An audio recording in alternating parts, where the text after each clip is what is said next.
Near the end of 2010, Full Disclosure combined all of the hours of interviews completed with former U.S. prosecutor Richard Fine and wrote a script narrated by Edward Asner and readied the production for a feature documentary release.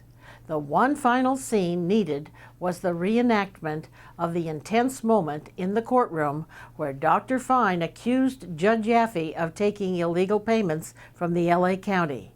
Yaffe's response was to order Dr. Fine taken into custody to be held for an indefinite period of solitary coercive confinement.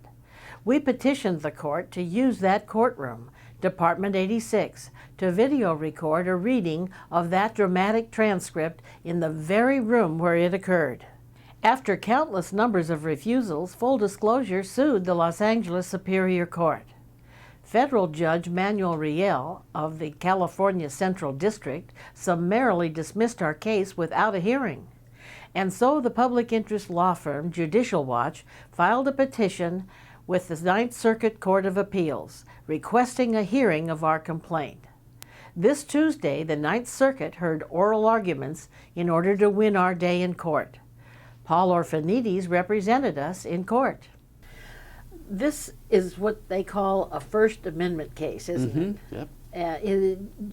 I know, being our attorney representing us, I would expect you to say that it's an important case, but could you explain why it's an important case? Well, it's important because it's one of your cases, first of all, of course, but it's also important because there are some fundamental First Amendment principles that we're trying to establish. The First Amendment principle in this case includes how government controls access to public buildings. When they make this available, the First Amendment protections kick in. They can't arbitrarily make decisions about who can have access to it and who can't have access. And more importantly, they can't discriminate against people on the basis of their viewpoints. So the court, you asked 6 times, I believe, and you were told no 5 times, and the other time they just ignored you. So the court can't act arbitrarily in this kind of fashion. So what we're trying to do is to establish that this principle applies across the board. It applies to schools. It applies to courts even. So it's important in that regard. And also, just any time you try to stand up and enforce the First Amendment, it's an important case. We asserted that as the media, we should be able to use the courtroom to complete our documentary.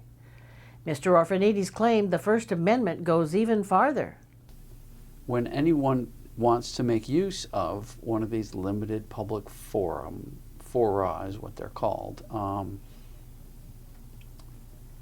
the different protections of the First Amendment, the Constitution, kick in.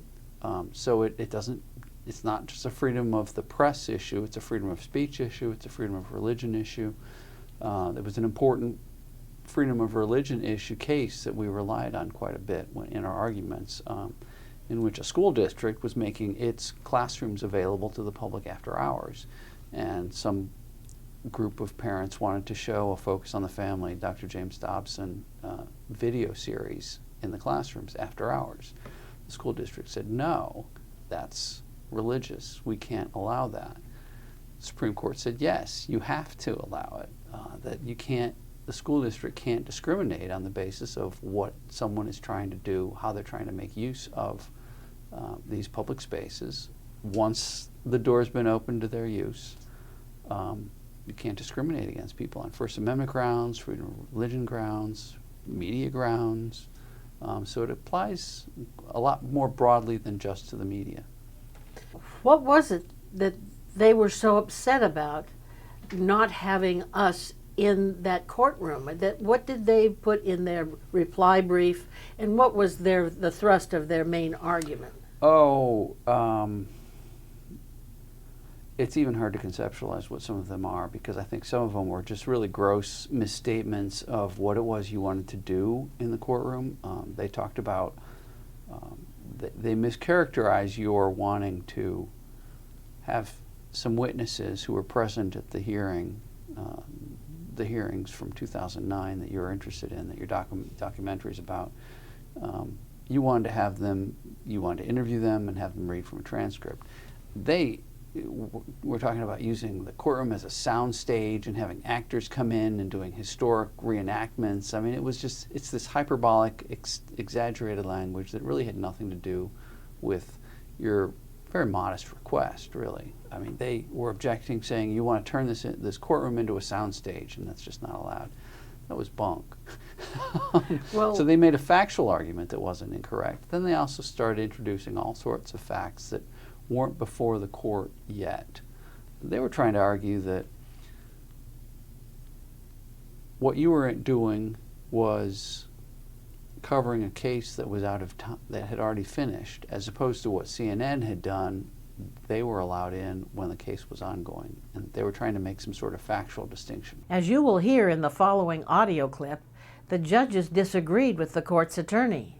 The first voice you will hear is the court's attorney, and the second voice is Justice Bia responding rather adamantly. There's coverage of an ongoing case. It's news. Mr. Fine was still in jail. Well, So it's an ongoing case, and the complaint distinguishes between those two things, between coverage of an ongoing case where the guy is still in jail on the one hand, and the desire years later, after the guy's out of jail, there's no pending case, there's no appeal, there's no nothing, we want to go back and reenact, use it as a soundstage. Aren't you making the decision of what is newsworthy for the First Amendment right? I don't think so, Your Honor. What You're saying it was, if Fine's still in jail, CNN can come in and use the courtroom. But Fine's not in jail, so it's not news anymore. It's a soundstage. We're not going to allow it. Who's making that decision? The court made the decision based on... Well, your people are making the decision of what's newsworthy or not. so but basically he pointed out that the Superior Court is not in a position to decide what is newsworthy or not. That's right. That's right. So, And one of the things that's just so lacking here is the Superior Court has had this practice of allowing people to come in and use their courtrooms after hours for a long time, but there aren't any regulations. There's nothing that guides how the people who make the decisions, who's going to be let in, who's going to be excluded. There's nothing that guides their discretion on how or guides their decision on how they're supposed to make that. And that's why the lawyer for the Superior Court was just throwing up all these facts that had nothing to do with anything, to our knowledge, and trying to see what sticks. so the Superior Court hired the law firm of Jones Day to defend their stubborn refusal to grant us access. How much do you think this could amount to by the time we finish our battle to get our First Amendment rights? I don't know what rates Jones Day charges the court or the state for its services. My guess is it's between, there's a couple different lawyers working on the case. Based on experience, those rates differ. The more experienced lawyers are probably, $500 an hour or more. Our hearing this morning, counsel for the court arrived around 8:30 and left around 11:30, so that's 3 hours right there. They do is do the math. I don't know if they get paid for travel costs or travel time, but it's certainly tens of thousands of dollars just to defend this. You'd ask for a half hour worth of time in the courtroom. It just doesn't make sense from a taxpayer standpoint. Yeah, they had to defend themselves since we filed an appeal, right? They couldn't just walk away from it. You could always try to resolve a case, between the parties. There's no reason why they couldn't have tried. I mean, what you've asked for is simple and straightforward. If they want to propose something in the alternative, that's fine. You can always try, short of spending, tens of thousands of dollars on lawyers and tying up the federal courts. So why won't the Superior Court offer to settle with full disclosure? All we are asking for is a half hour in the courtroom. There's really been no discussions in that regard because the court has been so adamant that no, you're not coming in. But it's just their own intransigence. There's nothing that stops them from trying to reach some sort of accommodation with you. Wow. I can't figure out why they are so resistant to this. It doesn't make sense to me. They have their institutional interests they're going to protect just like any other government, office or bureaucracy, however you want to characterize it. And for whatever reason, they've chosen to draw a line in the sand here, and it's with you. Oh, And wow. that half hour worth of time you wanted in Department 86. Wow. Can't explain why it's so important to them. Our documentary, The Cost of Courage and Court Corruption, highlights the unreasonable attack by the Superior Court on Richard Fine, who documented and accused the judges of taking illegal double payments from both the state and the county. Is it because of what we were covering? The judicial double payments? Do you think they're sensitive about that? It could very well be that there's a sensitivity there. There could be any number of reasons why they're doing what they're doing. And I don't know why they're doing what they're doing, and they didn't tell us. And that's part of the reason for the lawsuit is the lack of transparency in the process. They wouldn't tell us why they did what they did. So therefore, one of the conclusions we are left with is that they did it for an improper reason, or they didn't. There's no reasonable reason for why they did what they did. We have almost finished the documentary, but it needs this critical climactic courtroom scene. The authenticity of using the exact courtroom where it took place is essential to the credibility of the production. Full disclosure has now become a part of the story, and it's important that as the news behind the news that we keep the public informed of the flagrant abuses in our justice system. We hope that you will help us in our fight by informing others who are struggling with the court system. And we need to raise funds to finish and distribute this production.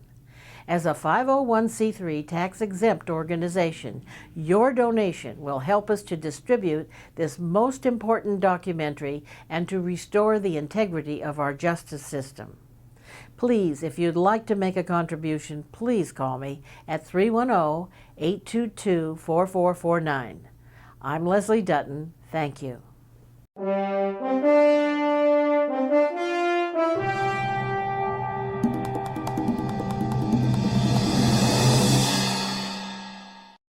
You can listen to the Ninth Circuit Court of Appeals oral argument.